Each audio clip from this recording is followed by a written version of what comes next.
समन्ता चक्रवालेषु अत्रा गच्छन्तु देवता सद्धम्मं मुनिराजस्य सुनन्तु सग्गमोक्खदं धम्मश्रवण कालो अयं बदन्ता धम्मश्रवण कालो अयं बदन्ता धम्मश्रवण कालो अयं बदन्ता नमो तस्स भगवतो अरहतो सम्मा सम्बुद्दस्स नमो तस्स भगवतो अरहतो सम्मा सम्बुद्दस्स नमो तस्स भगवतो अरहतो सम्मा सम्बुद्दस्स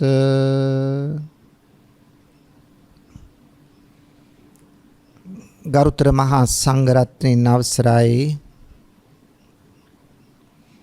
ශ්‍රද්ධාවන්ත පින්වතුනි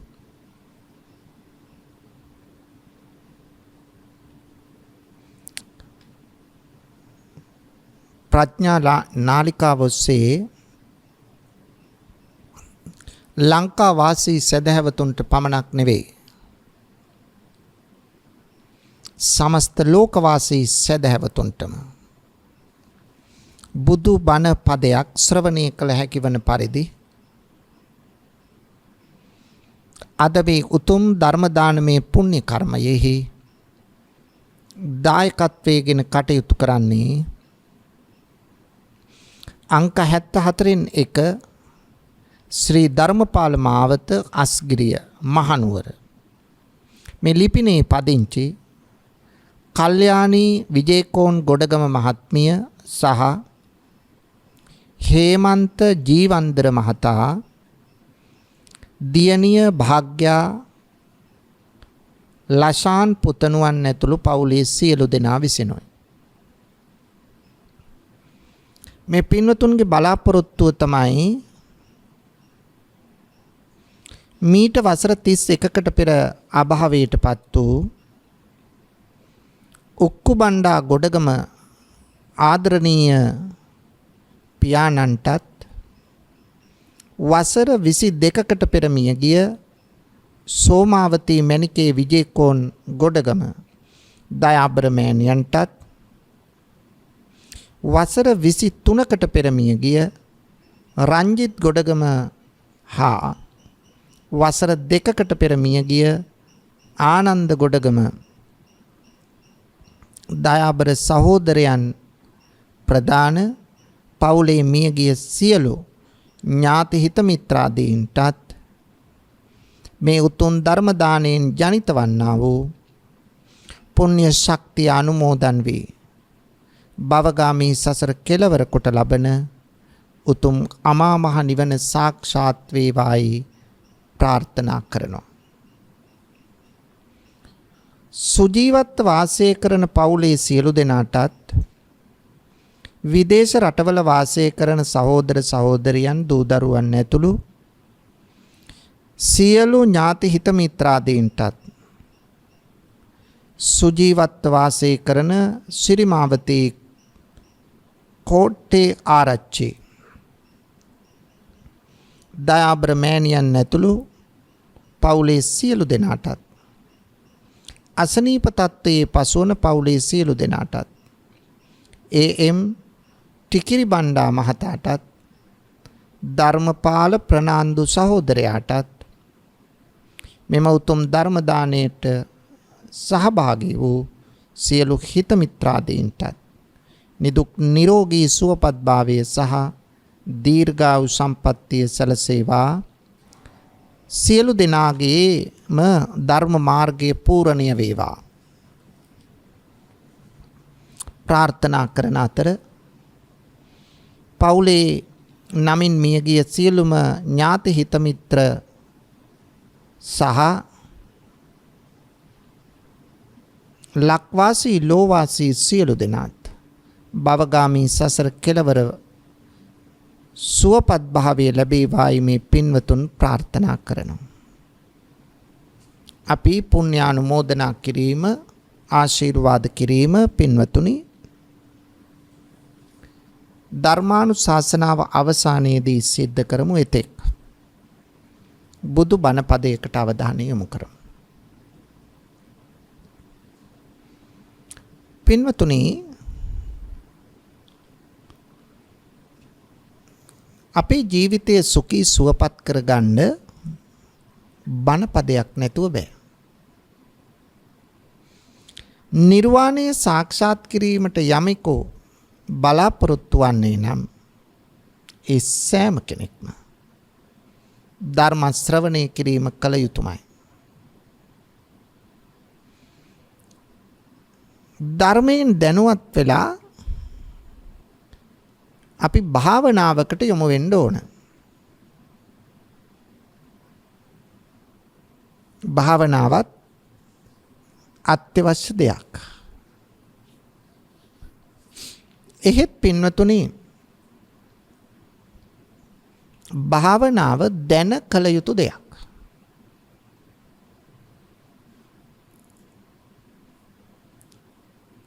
එහෙම නැතුව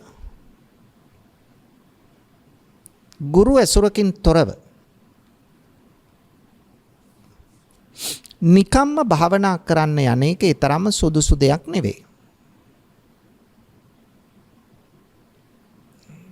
ගුරු ඇසුරකින් තොරව කරන්න පුළුවන් මෛත්‍රී වගේ භාවනාවක්. ඒක ගැටලුවක් නෑ. හැබැයි එහෙම නැතුව කොහෙන් හරි අහලා බලලා මෙහෙම තිබුණයි කියලා ඔය අසුබ භාවනා වගේ කසින භාවනා වගේ භාවනාවක් කරන්න යෑමෙන් පින්වතුනි නැති ප්‍රශ්න ඇති වෙන්න පුළුවන්. ඒ නිසායි මා කිව්වේ ඒක ප්‍රවේශමින්. සමහරු මේ මානසික අසීරුතාවන්ට පත් වුණාට පස්සේ ඒකට විසඳුම් හොයන්න භාවනා කරනවා. දැන් පින්වතුනි, මේක ශරීරය කියන්නේ තනිකරම රසායනික ක්‍රියාවලියක් නේ. රසායනික ක්‍රියාවලියක හරි වැරදි තැන් තියෙනවා. ඒ වැරදි රසායනික ක්‍රියාවලියකට ගොදුරු වුණාම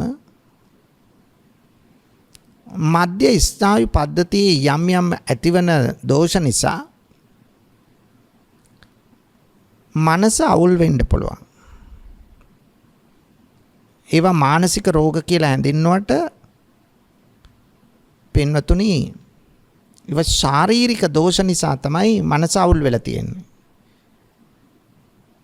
මනස අවුල් වෙලා තියෙනවා. ඒවා මානසික රෝග කියලා කිව්වට ශරීරයේ ඇතිවන වෙනස්කම් නිසා තමයි මේ මනස අවුල් වෙලා තියෙන්නේ. ඒ නිසා මනස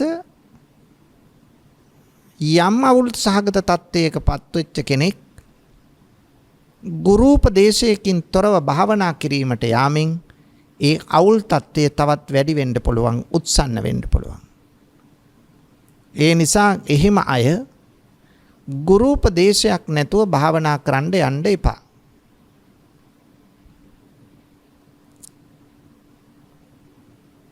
පින්නතුනි, මේ ශරීරය ගත්තාම ගත වෙනස්, සිත වෙනස්. ගත සකස් වෙලා තියෙනවා එක එක පද්ධති වලින්.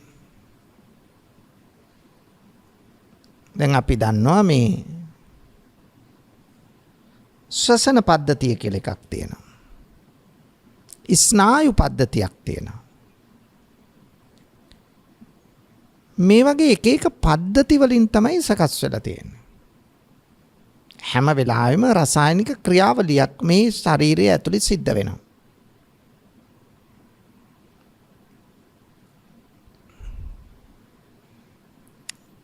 මනස තිබුණයි කියලා හැම දෙයක්ම මනසින් සියල්ල පාලනය කරන්න බෑ. මනස දියුණු තත්ත්වයටපත් වුණාට පස්සේ යම් යම් දේ කරන්න පුළුවන් එක ඇත්ත. එහෙම හැමදේම පාලනය කරන්න බෑ. දැන් අපිට ඕනුණයි කියලා මනස අපි හිතමු දියුණු කරගත්තයි කියලා. දැන් අපේ තියෙන ආහාර ජීර්ණය වීමේ ක්‍රියාවලියක්. මේ ආහාර ජීර්ණය වීමේ ක්‍රියාවලිය ශරීරයට ගැළපෙන විදියට සකස් වෙලා තියෙනවා. අපි හිතමු පැය 15කින් 20කින් ආහාර ජීර්ණය වීමේ ක්‍රියාවලියක් සිද්ධ වෙනවා නම් හිත දියුණු කරගත්තයි කියලා ඒක පැයෙන් සිද්ධ වේවා කියලා හිතුවට වෙනවද? එහෙම වෙන්නේ නැහැ. ඒ නිසා අපි කන බොන වෙලාවට වේවා, ඇවිදින වෙලාවට වේවා, වැඳුම් පිදුම් කරන වෙලාවට වේවා, නිදා ගන්න වෙලාවට වේවා, බණ අහන වෙලාවට වේවා, භාවනාවක් කරන වෙලාවට වේවා, මේ හැම වෙලාවෙම මේ ආහාර ජීර්ණ පද්ධතිය ඒක එහෙම සිද්ධ වෙනවා.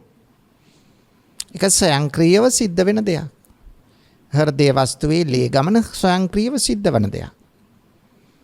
හුස්ම ගැනීම හුස්ම පිට කිරීම මේ අපි හිතලා කරන්නේ නැහනේ, ස්වයංක්‍රීයව සිද්ධ වෙන දෙයක්. ඒ නිසා ගතට ආවේනික ක්‍රමයක් තියෙනවා. ඊළඟට තියෙනවා හිත. ඒක දෙකක් හිත කියන්නේ. එතකොට හිතෙන් කරන්නේ අපි සිතුවිලි ගන්නවා. සිතුවිලි ගන්න අපි මාධ්‍ය කීපයක් පාවිච්චි කරනවා. ඇහෙන් සිතුවිලි ගන්නවා, කනෙන් සිතුවිලි ගන්නවා, නාසයෙන් සිතුවිලි ගන්නවා, දිවෙන් සිතුවිලි ගන්නවා, ශරීරයෙන් සිතුවිලි ගන්නවා. ඒවට අපි නම් කියනවා ඒ සිතුවිලි ගැනීමට, අරමුණු වලට, ඒ චෛතසික වලට. අපි ඒවට නමක් දා ගන්නවා විඥානය කියලා. නම දාගත්තත් නොදාගත්තත් ඕක තමයි සිද්ධ වෙන්නේ. එතකොට මෙතනදී ඇහෙන් ගන්න සිතුවිලි වලට කියනවා අපි චක්කු විඥාන කියලා. ඊළඟට කනෙන් ගන්න සිතුවිලි වලට සෝත විඥාන. ඊළඟට නාසයෙන් ගන්න සිතුවිලි වලට ගාහන විඥාන, දිවෙන් ගන්න සිතුවිලි වලට ජීවහා විඥාන, කයෙන් ගන්න සිතුවිලි වලට කාය විඥාන. පරණ දේවල් මතක් කරගන්නවා අපි. අන්න ඒකට කියනවා මනෝ විඥාන කියලා. මතකයක් සිහි කැඳවනවා. අන්න මනෝ විඥාන. එතකොට ඒ ටික ඔක්කොම සිතත් එක්කනේ බැඳිලා තියෙන්නේ. ඒ වයින් සිතුවිලි ගැනීම කරනවා අපි. ඔය ක්‍රියාවලිය තමයි අපි දෛනිකව සිද්ධ වෙන්නේ. එතකොට ධර්මයෙන් කරන්න හදන්නේ මොකද්ද? මේ මනස සිතක් තියෙනවා, සිතුවිලි ගන්නවා. අන්න ඒ පිළිබඳව අවබෝධයක් දෙනවා. මොකටද අවබෝධය දෙන්නේ? හිත හදන්න. ඇයි හිත හදන්නේ? හිත තුල තමයි මේ කෙලෙස් ඔක්කොම ඇති වෙන්නේ. ගත තුල ක්‍රියාත්මක වීමක් දක්නට ලැබුණට හිතින් තමයි ගන්න කෙලෙස්. කෙලෙස් කියන්නේ 아무තු දේවල් නෙමෙයි, සිතුවිලි. ආශාව කියන්නේ සිතුවිල්ලක්. ලෝභය, මමත්වය, මමංකාරය, කැමැත්ත, උවමනාව, ඊර්ෂ්‍යාව, ක්‍රෝධය, වෛරය, අමනාපය, කුහකකම, පලිගැනීම, තරංගය, මායාව. මේ බලන්න මේ මොනවද? සිතුවිලි. වෙන දෙයක් නෙවෙයි. ඔක්කොම තියෙන්නේ මෙතන සිතුවිලි වල එකතුවක්. ඒ නිසා මේ සිතුවිලි තමයි මේ අපි කෙලෙස් කියලා කියන්නේ. එතකොට සමහර සිතුවිලි ගත්තාම සිත මොලොක් වෙනවා, මෘදු වෙනවා. ඊළඟට ඒවා යම් යම් බලපෑම් දැන් මූණෙන් පේන දේවල් තියෙනවා සිතුවිලි ගත්තාම. අපි කියන්නේ ඒකනේ. මූණෙන් දැන් කෙනෙක් තරහින් ඉන්නකොට මූණෙන් පේනවා. සතුටින් ඉන්නකොට මූණෙන් පේනවා. ඒතකොට අර හිතේ ඇතිවෙන සිතුවිල්ලක බලපෑම. යම් යම් වෙනස්කම් පේන්න පටන් ගන්නවා. එතකොට පින්නතුනේ දැන් අපිට භාවනාවක් කරන්න ඕන. මම මුලින්ම මතක් කළා ගැඹුරු භාවනාවකට නෙවෙයි මෛත්‍රී වගේ භාවනාවකට ගුරු උපදේශයක් අවශ්‍ය නැහැ. මෛත්‍රී භාවනාවක් අපි කාට වුණත් කරගෙන යන්න පුළුවන්. ඒක දියුණු කරන්න ඕන. නමුත් ඔබ හිතලා බලන්න ඔබ භාවනා කරන ඔබ අනුස්සති බුද්ධානුස්සති ධම්මානුස්සති සංඝානුස්සති ආදී භාවනා කරලා ඇති. ආනාපාන සති වගේ භාවනාවක් කරලා ඇති. ඊළඟට කසින භාවනා කරලා ඇති. ඊළඟට අසුභ භාවනා කරලා ඇති. මම නම් හැම විටම යෝජනා කරන්නේ ඒ වගේ ගැඹුරු භාවනාවකට විදර්ශනා භාවනාවකට සමතේ විදර්ශනාවට හරව ගන්න පුළුවන් විදර්ශනාවකට යන්න කවදාවත් ගුරු උපදේශයකින් තොරව යන්න එපා. මොකද ඇතිවන අදහස් ගුරුවරයා සමග දැන උගත් භාවනාව පිළිබඳව දන්න ගුරුවරයෙක් එක්ක නිතර සාකච්ඡා කරමින් යන්න ඕන. අත්දැකීම් තියෙන නිකන් බණ පොතේ තියෙන දේවල් කියන එක කිව් ගමන් එයා මේ භාවනාව දන්නවයි කියලා හිතන්න බෑ. ඒ බණ පොතේ තියෙන දෙයක් කියනවා. එතකොට අපි හිතනවා මේ කියන කෙනා හොඳට භාවනාව දන්නව ඇති එයාගෙන් අහන්න ඕන කියලා. එතකොට අපි භාවනාවට යමු වෙනවා. බැලුවාම අපි අමාරු වෙట్లా දන්නේ නැහැ. ඒ නිසා පින්නතුනි අපි භාවනාව පිළිබඳ අත්දැකීම් තියෙන පළපුරුද්ද තියෙන පරිණත වෙච්ච බහුශ්‍රොත ඒ පිළිබඳ හොයපු ස්වාමීන් වහන්සේලා මේකට හොයා ගන්න ඕන. එහෙම නැත්තම් ඔය පොතක මොනවා හරි දෙයක් තිබිලා ඒක කියවලා භාවනා උපදේශ දුන්නයි කියලා හරියන්නේ නැහැ. මොකද අත්දැකීම් නැහැ. තව ගුරුවරයෙක් යටතේ භාවනාව වඩලා නැහැ. පොතේ තියෙන දෙයක් කියවන එක විතරයි කරලා තියෙන්නේ. ඒ නිසා එහෙම යන්න එපා භාවනාවකට. ඔබට මේ මඟ පෙන්වීම කරන්නේ ඔබ පිළිගත්ත ගන්නීද නොදන්නීද ඒක ඔබ සතුයි. ඔබ කල්පනා කරන්න ඕන. නමුත් මෛත්‍රී භාවනාවකට එහෙම අවශ්‍ය නැහැ. සරලව කරගෙන යන්න පුළුවන්. නමුත් අපි හුඟක් දැන් දින 3 දින 5 දින 10 භාවනා වැඩසටහන් වලට ඔබ අනන්තවත් සම්බන්ධ වෙලා ඇති. හැබැයි ඔබ කොච්චර දියුණුවක් මේ වෙනකොට ලබලාද? බලනකොට භාවනා කරලා තියෙනවා. ජීවිතේ එතනමයි. දියුණුවක් නැහැ. එහෙනම් ඔබ භාවනාව හරියට කළාද නැද්ද? නැහැ. ඔබට භාවනාවට ප්‍රවිෂ්ඨ වෙන විදිය හරියට කියලා දීලාද නැද්ද නැහැ. පින්නතුනි හුඟ දෙනෙක් භාවනා කරනවා කියලා මේ උඩු සිතේ රැඳිලා ඉන්න එක තමයි කරන්නේ. බුදුදහමේ සිත් මේ උඩු සිත යටි සිත ඒවා කියලා නෑ. එහෙම යටි සිත් අරව මේවා මේ වැටවල් ගහලා ඉරි ඇඳලා තාප්ප ගහලා වෙන් කරන්න බෑ සිතේ. නමුත් අපි මේක තේරුම් ගන්න දැන් සිතේ ගැඹුරට යන්න කිව්වට තේරෙන්නේ නැති නිසා සිතේ උඩ ඉන්න එපා සිතේ යටට යන්න ගැඹුරට යන්න කියලා කිව්වට තේරෙන්නේ නැහැ. ඒක නිසා තේරුම් ගන්න අපි කියන්න ඕන උඩු සිත යටි සිත කියලා. එහෙම එකක් නැහැ. එහෙම මායිමක් වෙන් කරන්න බෑ. නමුත් මේක තේරුම් ගන්න සිතේ ගැඹුර කියන තැන. ඒ නිසා මම මේ වචන දෙක පාවිච්චි කරන උඩු සිත හා යටි සිත. consciousness subconsciousness මේ වචන දෙක පාවිච්චි කරනවා. එතකොට උඩු සිත consciousness කියලා කියනවා. එතකොට යටි සිත අපි කියනවා subconsciousness. එතකොට මේ දැන් උඩු සිතට තමයි අපිට ඔය ශබ්ද ඇහෙන්නේ ඔක්කොම. රූප පේනවා, ශබ්ද ඇහෙනවා. මේ වගේ දැන් රූප පේනවට අපිට S2 ඕනනම් වහගන්න පුළුවන්, කන් දෙක වහගන්න විදියක් නැහැනේ. ඒ නිසා මොකද වෙන්නේ? S2ත් වහගෙන ඉඳිද්දි ශබ්දත් ඇහෙනවා අපිට.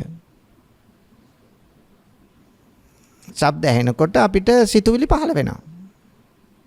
පහළ වෙන්නේ මේ උඩු සිතේ සිතුවිලි පහළ වෙන්නේ. දැන් අපි මෛත්‍රී වඩන්න ගිහිල්ලා කොච්චර කාලයක් මෛත්‍රී වඩමින් උඩු හිතේ හිටියත් පින්නතුනි දියුණුවක් ලබන්න බෑ. එතනින් නැගිටලා යන එක තමයි තියෙන්නේ. භාවනා කරා කියලා ඉතින් හිත සතුටු. ඒක නරක නෑ. භාවනා කරයි කියලා හිත සතුටු කරගෙන යනවා. හැබැයි ඉන්න තැන තමයි ඉන්නේ. වෙනසක් නෑ. ඒ නිසා මේක යටි සිතට ගමන් කිරීමක් කරන්න ඕන. අන්න ඒක තමයි අවශ්‍ය. යටි සිතට කොහොම හරි ප්‍රවිෂ්ඨ වෙන්න අපට පුළුවන් නම් මේක බලෙන් කරන්න බෑ. ක්‍රමානුකූලව හිමින් සැරේ මේකට අවතීර්ණ වෙලා හිමින් අපි යන්න ඕන යටි හිතට. අර හිතේ ගැඹුර කිව්වේ ඒකයි. එතකොට යටි හිතට ගියහම පින්නතුනි අපට ඔන්න පේන්න පටන් ගන්නවා එක එක රූප. S2 පේන ඒවා නෙමෙයි හිතට පේන ඒවා. මොනවද පේන්නේ? ගින්දර පේන්න පුළුවන්. ජලය පේන්න පුළුවන්. මලක් පේන්න පුළුවන්. පෑනක් පොතක් පේන්න පුළුවන්. ඒවා මේ පේන්නේ ඒවා මේ අහඹු රූප. රැන්ඩම් අහඹු රූප පේන්නේ. මේ අහඹු රූප පේනකොට ඔබ හිතන්න ඕන ඔන්න මම ඒක තමයි දක්වන්න පුළුවන් ඉංගිය. මන් දැන් ක්‍රමානුකූලව යටි හිතට ගිහිල්ලා තියෙන්නේ කියන එක. අර රූප දකින්නවා කියන්නේ යටි හිතට ගියා කියන එකයි. එතකොට මේ යටි හිතට අපි ගියාම අපට ලොකු සතුටක් දැනෙන්න පුළුවන්. සතුට අධික වුණොත් ටක් ගාලා අපි ආපහු උඩ හිතට එනවා. ඒ නිසා අධික සතුටක් ඇති කරගන්න එපා. ඒක නිසා ඒක ආපහු හිමින් සැරේ හිතලා යටි හිතට යන්න උත්සාහයක් කරන්න. දැන් බුදුරජාණන් වහන්සේ බුද්ධත්වයේ ලබන වෙලාවේ මේක අත්දැකීම විස්තර කරනවා. උන්වහන්සේ වීරිය වැඩුවා. වීරිය වඩලා ඔය සිතේ ගැඹුරට ගියා. සිතේ ගැඹුරට ගිහිල්ලා උන්වහන්සේට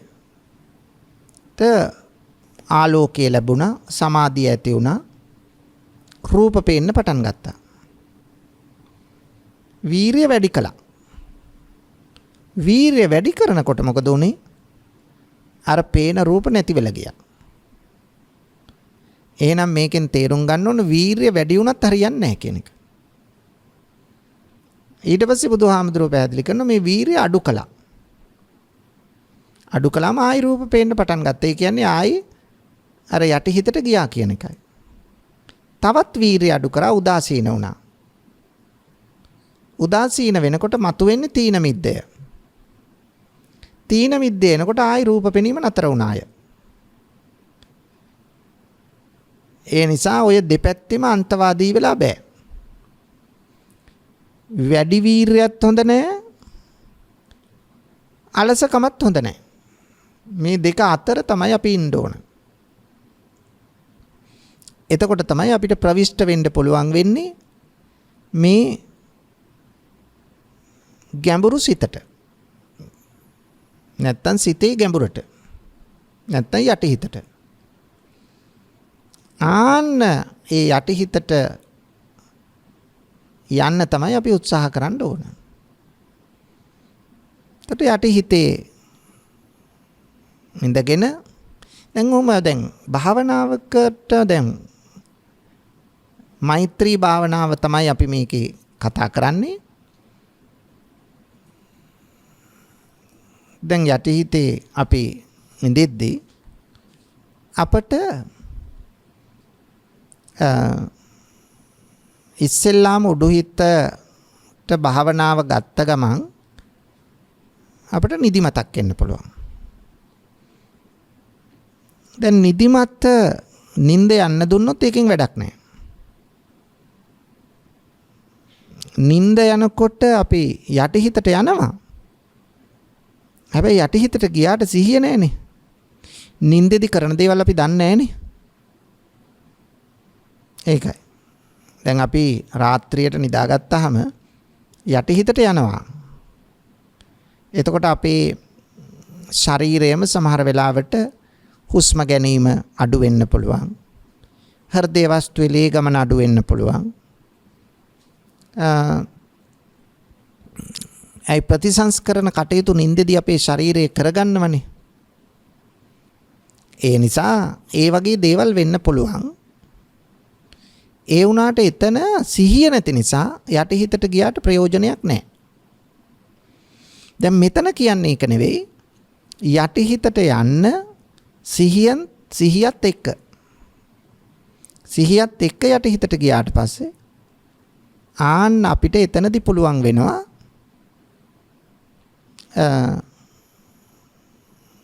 සිතේ දියුණුව දකින්න. නැත්තම් සිතේ දියුණුවක් දකින්න බෑ. ඒ නිසා සිත දියුණු වීම දකින්න නම් යටිහිතට යන්න ඕන. දැන් බලන්න පින්නතුනි යටිහිතට ගිහිල්ලා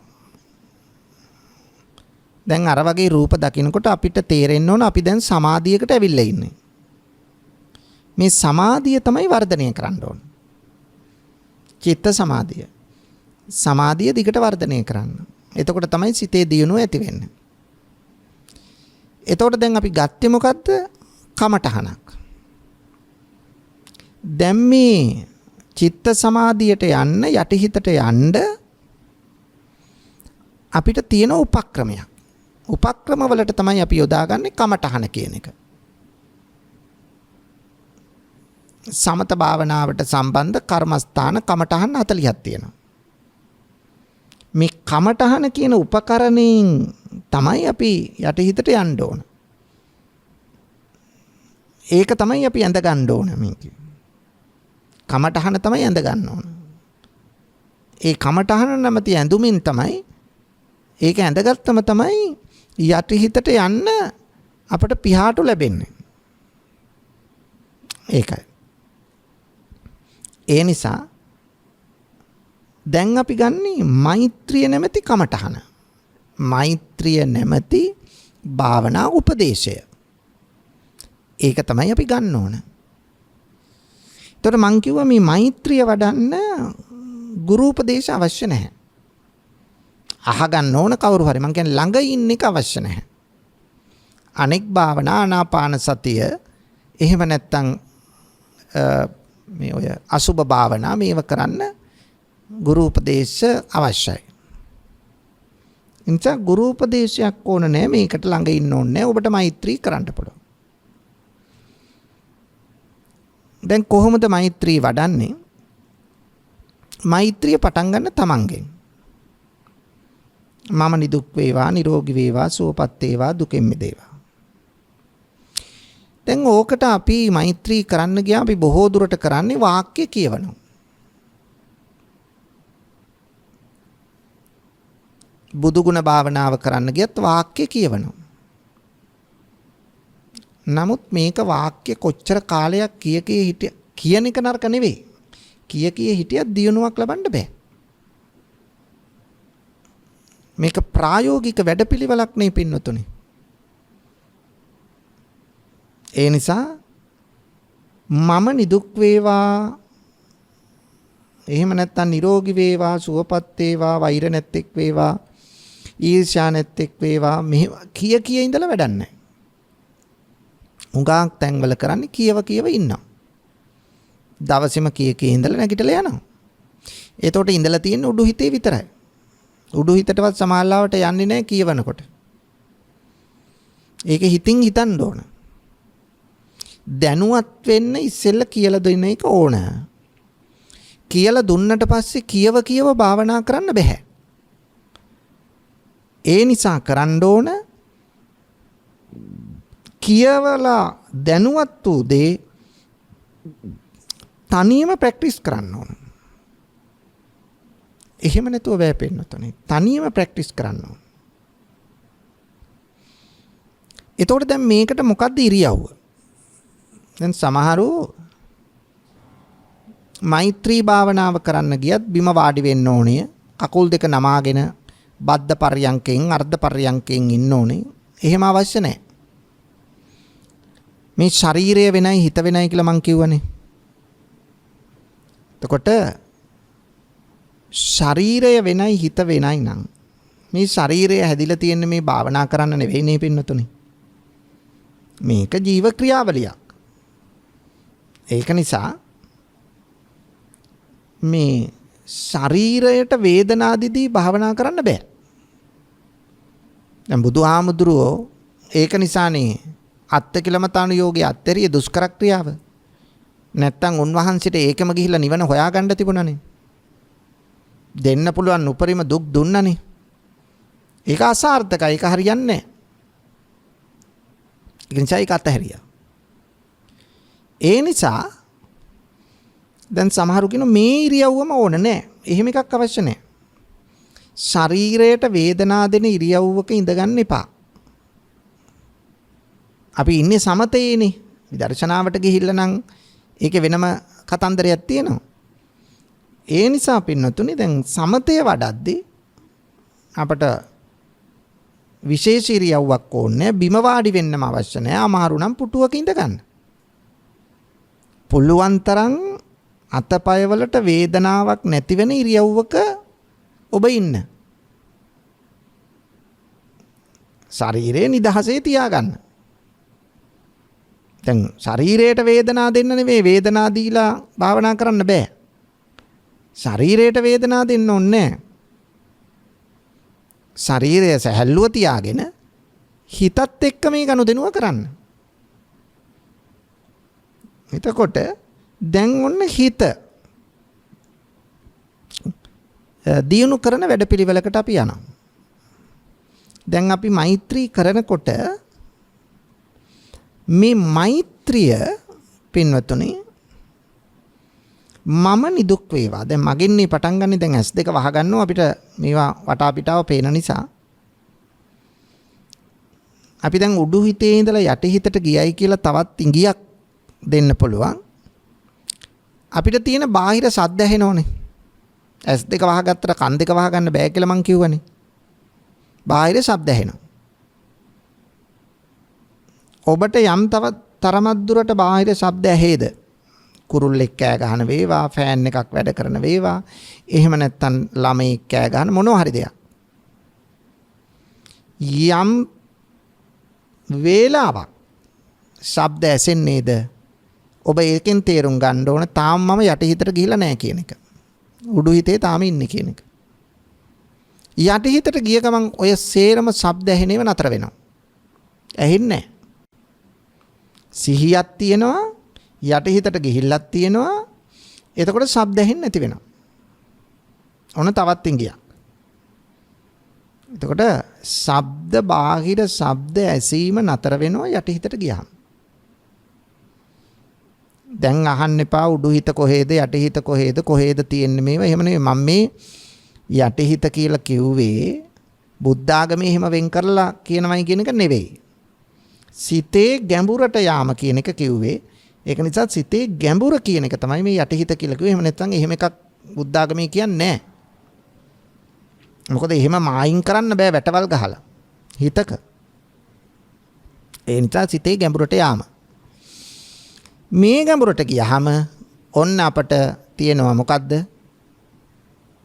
එක්කෝ අර අහඹු රූප දකින්නවා. ඒ වගේම බාහිර ශබ්ද නොඇසී යනවා. දැන් අපි අර සිතේ ගැඹුරට ගිහිල්ලයි කියන එක තේරුම් ගන්න තවත් ඉංගියක් ඔය මන් දුන්නේ. දැන් අපි මෛත්‍රී නැමැති කමටහනේ දැන් යන්නේ. කොහොමද යන්නේ? මම නිදුක් වේවා. නිදුක් වෙන්නේ මගේ මොකද්ද කියලා හිතන්න. මගේ කය නිදුක් වේවා. නැත්තම් මගේ ගත නිදුක් වේවා, මගේ සිත නිදුක් වේවා. මගේ ගත නිරෝගී වේවා, මගේ සිත නිරෝගී වේවා. මගේ ගත සුවපත් වේවා, මගේ සිත සුවපත් වේවා. මම සසරගත දුකින් අත මිදේවා. මම ගැන හිතන්න. මම ගැන හිතලා ඇයි මම ගැන හිතන්නේ ආත්මාර්ථකාමීද නැහැ. මේ ලෝකේ වැඩියෙන් ආදරේ කාටද? Tamanට. මේ ලෝකේ වැඩියෙන් ආදරේ කෙනාට මෛත්‍රී කරගන්න බැරුව අනුන්ට මෛත්‍රී කරන්න බෑනේ. ඒක නිසා තමයි මේක ප්‍රායෝගික වැඩපිළිවෙලකින් Tamanගෙන් පටන් අරගන්න කියලා බුදුදහමේ උගන්වන්නේ. ඊළඟට මෛත්‍රී භාවනාව කරන වැඩපිළිවෙළවල් ගණනාවක් තියෙනවා. එකක් තමයි පින්නතුනේ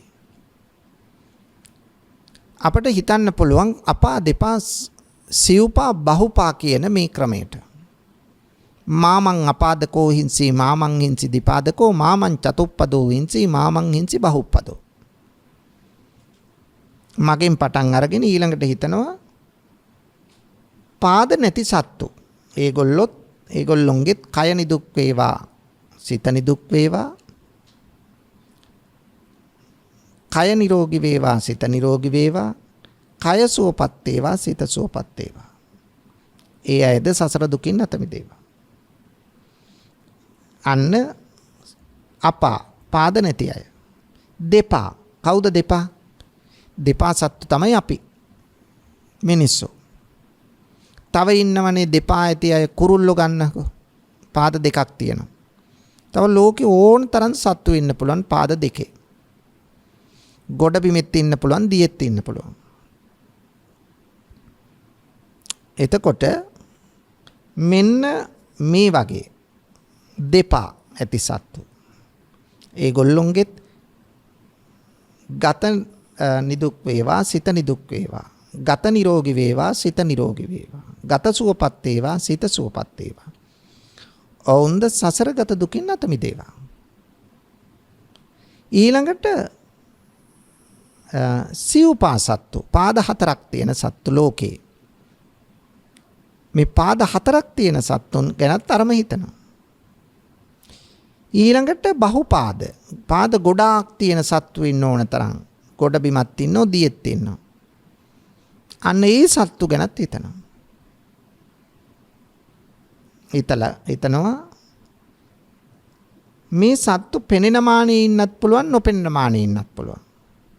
ගොඩබිම ඉන්නත් පුළුවන්, දියේ ඉන්නත් පුළුවන්. ළඟ ඉන්නත් පුළුවන්, දුර ඉන්නත් පුළුවන්. අන්නේ සියලු සත්වයෝ ගැනම හිතලා මෛත්‍රී වඩන.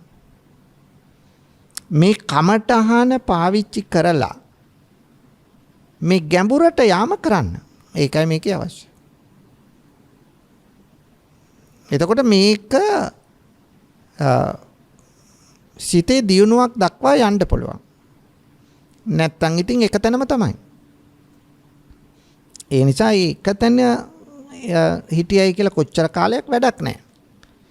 ඒ නිසා අපි උත්සාහ කරන්න ඕන හැම මොහොතකම අර தත්ත්වය ඇති කරගන්න. දැන් ඕක කරනකොට ටිකක් ඊට පස්සේ අපි මෛත්‍රිය වෙන කොටසකට මාරු වෙනවා. දැන් අපිට හිතන්න පුළුවන් දැන් කරණීය මෙත්ත සූත්‍රයේ තියෙන මෛත්‍රී භාවනාව කරන විදියක්. ඒකේ තියෙනව කොහොමද? දීඝා වායේ මහන්තාවා මජ්ක්‍ධිමා රස්ස කානුකතෝලා දිට්ඨා වායේ වද්දිට්ඨා ඒච දූරේ වසන්ති අවිදූරේ භූතාවා සම්භවේසීවා සබ්බේ සත්තා භවන්තු සුඛිතත්තා. තියෙනවා. දැන් මෙතන තියෙනවා අන්න මේක හිතන්න පුළුවන් වෙන්න ඕන. ඉස්සෙල්ලා මේකෙන් කියන්නේ මොකක්ද කියලා දැනුවත් වෙන්න ඕන. ඒකේ තේරුම දැනගන්න ඕන. දැනගන්න නැතුව මේක කරන්න බෑ. කොහොමද? දීඝා වායේ කියනකොට මේකේ තේරුම Tamanට යටින් දැනෙන්න ඕන. දීඝා වායේ දිග සත්තු. මහන්තාවා මහත සත්තු. මජ්ක්‍ධිමා මධ්‍යම ප්‍රමාණයේ සත්තු. රස්ස කුඩා සත්තු. අනුක ඒත් කුඩා සත්තු නැත්තම් සියුම් සත්තු. තූලා මහත වටකුරු සත්තු. දිට්ඨා වායේව පෙනෙන සත්තු. අද්දිට්ඨා නොපෙනෙන සත්තු. යේච දූරේ දුර සිටින සත්තු. වසන්ති අවිදූරේ ළඟ සිටින සත්තු. භූතාවා ඉපදිච්ච සත්තු. සම්භවේසීවා උපදින්න ඉන්න සත්තු. සබ්බේ සත්තා භවන්තු සුඛිතත්තා. අන්න බලන්න පින්නතුනි මෛත්‍රී වඩන විදිය. එතකොට මේ සමූහය ගැනම මුලින් කියලා මේ සමූහය මුල ඉඳලා අග දක්වා මේ ගාථාවෙන් කියවෙන දේ තේරුමත් එක්ක හිතලා ඒ සියලු සතුන්ගේ ගත නිදුක් වේවා සිත නිදුක් වේවා ගත නිරෝගී වේවා සිත නිරෝගී වේවා ගත සුවපත් වේවා සිත සුවපත් වේවා ඔවුන්ද සංසාර දුකින් අත මිදේවා. ඊට පස්සේ මේක ටික කලක් කරනකොට මේ ඇතිවන පුහුණුවත් එක්ක අපිට පුළුවන් වෙනවා එක එක වෙනම හිතන්න. ඒ කියන්නේ දීඝා වායේ දිග සත්තු. අන්න දිග සත්තු ගැන වෙනම හිතනවා. දිග සත්තු ලෝකේ ඉන්න ගොඩ බිම වේවා දියෙහි වේවා දිග සත්තු. ඒ අයගේ ගත නිදුක් වේවා සිත නිදුක් වේවා. ගත නිරෝගී වේවා සිත නිරෝගී වේවා. ගත සුවපත් වේවා සිත සුවපත් වේවා. ඒ ඇයද සසර ගත දුකින් අත මිදේවා. ඊළඟට මහන්තාවා මහත සත්තු. මහත සත්තුන්ගේ ගත නිදුක් වේවා සිත නිදුක් වේවා. ගත නිරෝගී වේවා සිත නිරෝගී වේවා. ගත සුවපත් වේවා සිත සුවපත් වේවා. ඒ ඇයද සසර ගත දුකින් අත මිදේවා. මජ්ක්‍ධිමා මධ්‍යම ප්‍රමාණයේ සත්තු ගන්නෝ ඊළඟට. මධ්‍යම ප්‍රමාණයේ සත්තුන්ගේ ගත නිදුක් වේවා සිත නිදුක් වේවා ගත නිරෝගී වේවා සිත නිරෝගී වේවා ගත සුවපත් වේවා සිත සුවපත් වේවා ඔවුන්ද සසර ගත දුකින් අත මිදේවා. මෙන්න මේ විදියට දිගින් දිගට හිතන්න. එතකොට මෛත්‍රිය වැඩෙනවා. එතකොට ප්‍රායෝගික වශයෙන් මෛත්‍රිය වැඩෙනවා. මෛත්‍රිය වැඩෙනකොට පින්නතුනි අපට ගැටලුවක් ඇති වෙන්නේ. දැන් අපි අර ගැඹුරු සිතේ තමයි අපි ඉන්නේ. දැන් තමයි සිත වර්ධනය වෙන්නේ. නැත්තම් අර අපිට හැමතිස්සෙම භාවනා කරන අතරෙත් අපිට බාහිර ශබ්ද ඇහෙනවා නම් උලංගි ශබ්ද ඇහෙනවා නම් අපිට කවුරු හරි කැස්සක් ඇදුනහම ඒ ශබ්ද ඇහෙනවා නම් ෆෑන් එකක ශබ්දය ඇහෙනවා. ඒ කියන්නේ අපි උඩු සිතේ ඉන්නේ. සිතේ මතු පිට ඉන්නේ. ගැඹුරට ගිහිල්ලා නැහැ කියන එක ඔබටම වටහා ගන්න පුළුවන්. එහෙම කොච්චර කල් හිටියත් හිත දියුණු වෙන්නේ නැහැ. එහෙනම් හිතේ දියුණුව ඇති කරගන්න ගැඹුරට යා යුතුමයි. අන්නේ தත්ත්වය ඔබ ඇති කරගන්න තමයි උත්සාහ කරන්න ඕන. ඒ නිසා මේ දුන්නු උපදේශ ටික පින්නතුනේ ඔබේ ජීවිතයට ලං කරගන්න. ලං කරගෙන ගැඹුරු විදර්ශනා භාවනාවකට යන්න එපා එක විට. කෙනෙක් හිතන්න පුළුවන් නෑ අපි සමත භාවනාව කරලා තියෙන්නේ අපිට ඕන විදර්ශනාවම තමයි කියලා. නෑ විදර්ශනාව වඩන්න බැරිකම නෙමෙයි මා කියන්නේ. මං කියන්නේ භාවනා කරන්න කියලා හිත අවුල් කරගන්න එපා. භාවනාව රැල්ලට යන්න එපා. භාවනාව කරන්න ඒ පිළිබඳ හොඳ පෘතුල දැනුමක් ඇති. අත්දැකීම් ඇති. පරිණත භාවය ඇති. ඒ පිළිබඳ හොයපු අන්න ඒ ස්වාමීන් වහන්සේලා හොයාගෙන තමයි මේ භාවනාව කරන්න. නැත්තම් මේක රැල්ලට ගිහිල්ලා අමාරු වැටෙන්න එපා. ඒකයි මේ කියන්නේ. ඒක නිසා සමහරව කියනවා අපි ධානය ලබා දෙනවා ටක් ගාලා චතුර්ථ ධානය. සමහරව කියනවා අපි සෝවාන් කරවනවා. මේ පට්ටපල් බොරු වලට අහු වෙන්න එපා. ඒ ඔබ නිකන් අමාරු වැටෙන එක. ඒක නිසා එතන වැඩෙන්නෙත් මානය.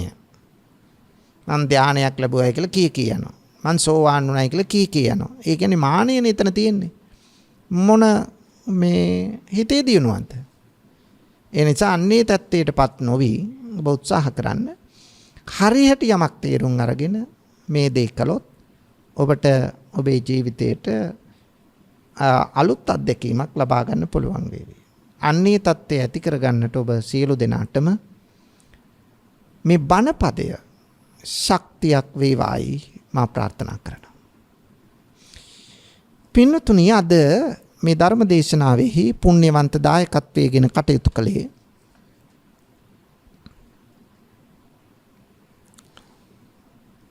අංක 74න් එක ශ්‍රී ධර්මපාල මාවත අස්ගිරිය මහනුවර. මේ ලිපිනේ පදිංචි කල්යාණී විජේකෝන් ගොඩගම මහත්මිය සහ හේමන්ත ජීවන්දර මහතා, දියණිය භාග්‍යා, ලසාන් පුතණුවන් ඇතුළු පවුලේ සියලු දෙනා. මේ පින්නතුන්ගේ අරමුණු අතරේ සඳහන් කරලා තියෙනවා මීට වසර 31කට පෙර අභාවයටපත් වූ උක්කුබණ්ඩා ගොඩගම ආදරණීය පියාණන්ටත් වසර 22කට පෙර මිය ගිය සෝමාවතී මැණිකේ විජේකෝන් ගොඩගම දයාබර මෑණියන්ටත් වසර 23කට පෙර මිය ගිය රංජිත් ගොඩගම හා වසර 2කට පෙර මිය ගිය ආනන්ද ගොඩගම දයාබර සහෝදරයන් ප්‍රදාන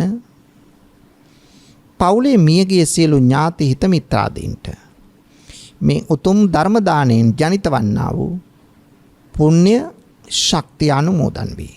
භවගාමී සසර කෙලවර කොට අමා මහ නිවන සාක්ෂාත් වේවායි ප්‍රාර්ථනා කරනවා. සුජීවත්ව වාසය කරන පවුලේ සියලු දෙනාටත් විදේශ රටවල වාසය කරන සහෝදර සහෝදරියන් දූ දරුවන් ඇතුළු සියලු ඥාති හිත මිත්‍රාදීන්ටත් සුජීවත්ව වාසය කරන සිරිමාවතී කෝට්ටේ ආරච්චි දයාබර මෑණියන් ඇතුළු පවුලේ සියලු දෙනාටත්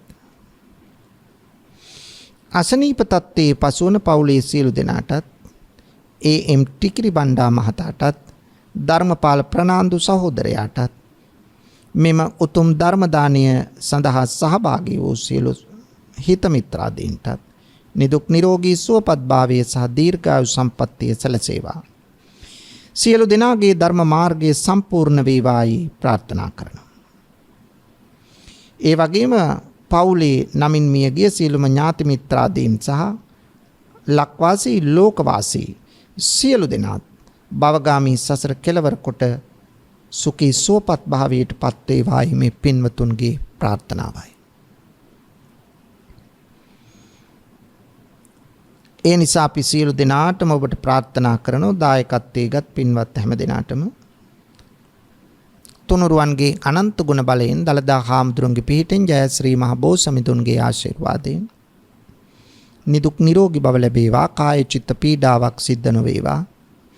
යන්නේන ගමනේ බිමනදී කිසිදු අතුරු අන්තරාවක් සිද්ධ නොවේවා. රවිචන්ද්‍ර කුජබුද ගුරු සුක්ත සනි රාහු කේතු නවග්‍රහපල දුර වේවා.